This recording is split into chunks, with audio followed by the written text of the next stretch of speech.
महाभारत का सोच के देखिए। महाभारत का युद्ध है, एक तरफ पांडव हैं, एक तरफ कौरव हैं। पांडवों के साथ में कृष्ण है।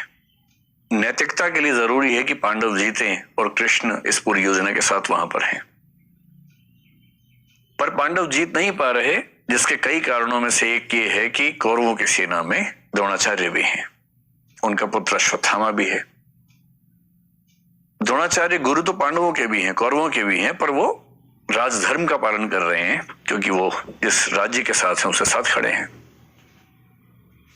पांडवों की सेना उनको हरा नहीं पा रही है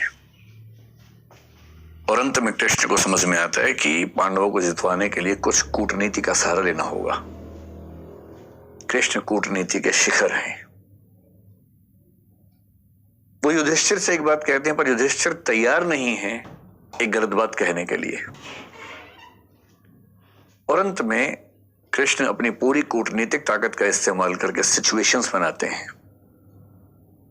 एक हाथी अश्वत्थामा नाम का, उसकी हत्या होती है। बात फैलाई जाती है कि अश्वत्थामा मारा गया। अश्वत्थामा द्रोणाचार्य के पुत्र का नाम भी है और द्रोणाचार्य अचानक हताश होने लगते हैं। उन्हें फिर भी लगता है कि एक बार मैं खबर को ऑथेंटिकेट कर लूं, प्रामाणिक है या नहीं चेक तो कर लूं। तो वो अपने समय के सबसे प्रामाणिक व्यक्ति युधिष्ठिर से पूछते हैं। युधिष्ठिर धर्मराज हैं, झूठ नहीं बोलते हैं। पूरी पांडवों की सेना ने, टीम ने जब उनसे कहा, वो तब भी तैयार नहीं हुआ कि मैं झूठ नहीं बोलूंगा। लेकिन अब झूठ नहीं है। अश्वत्थामा की हत्या हुई है, हाथी की हुई है, तो क्या हुआ, हुई तो है ही। और तब भी वो चाह रहे हैं कि मैं पूरी बात बोलूं। द्रोणाचार्य ने पूछा, क्या अश्वत्थामा मारा गया? युधिष्ठिर कह रहे हैं, अश्वत्थामा हतो नरो वा कुंजरो वा। अश्वत्थामा मारा गया, आदमी था या हाथी था।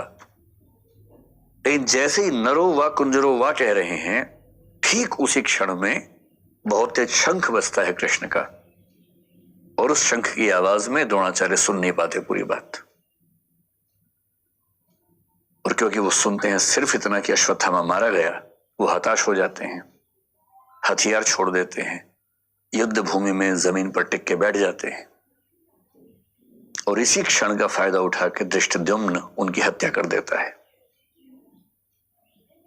मैं सोचता हूं कई बार कि द्रोणाचार्य इतने योग्य व्यक्ति थे, यदि मिस इंफॉर्मेशन से या मैनिपुलेटिव इंफॉर्मेशन से उनको भी एक गलत तथ्य के प्रति आश्वस्त किया जा सकता था, तो आज के दौर में जब हर तरफ सोशल मीडिया के हमले हैं, कैसे कोई व्यक्ति सही फैसले करे? अगर द्रोणाचार्य उस आवाज को सुन पाते, नरो वा कुंजरो वा, तो शायद उनका फैसला बदल गया होता, शायद युद्ध की कहानियां अलग होती। पर किस तरह से सूचनाएं पहुंचे, कौन सी सूचनाएं ठीक से न पहुंचने दी जाएं, कैसे कंटेक्स्ट से बात को हटा दिया जाए, अगर सूचना देने वाले इसमें माहिर हों तो समाज क्या करे, आम आदमी क्या करे, द्रोणाचार्य जैसा महान चिंतक क्या करे। और इसलिए कुछ बातें जो मुझे लगता है कि होनी चाहिए इस मसले पर। मैं तो अपना जीवन लगभग 2/3 जी चुका हूं, बाकी तो पता भरोसा तो कल का भी नहीं है, लेकिन हाँ, अगर मैं भारत की सामान्य आयु के हिसाब से देखूं तो 2/3 जी चुका हूं। आप 1/3 वाले हैं, तो आपके जीवन में बड़े फैसले बाकी हैं। अधिकांश की शादी भी शायद नहीं हुई, आप लोगों के ना चेहरे ही बता रहे हैं, आपके चमक रहे हैं ना अभी। तो आपको बड़े फैसले करने हैं, और फैसला करना हर दौर में मुश्किल था, आज के दौर में सबसे मुश्किल है।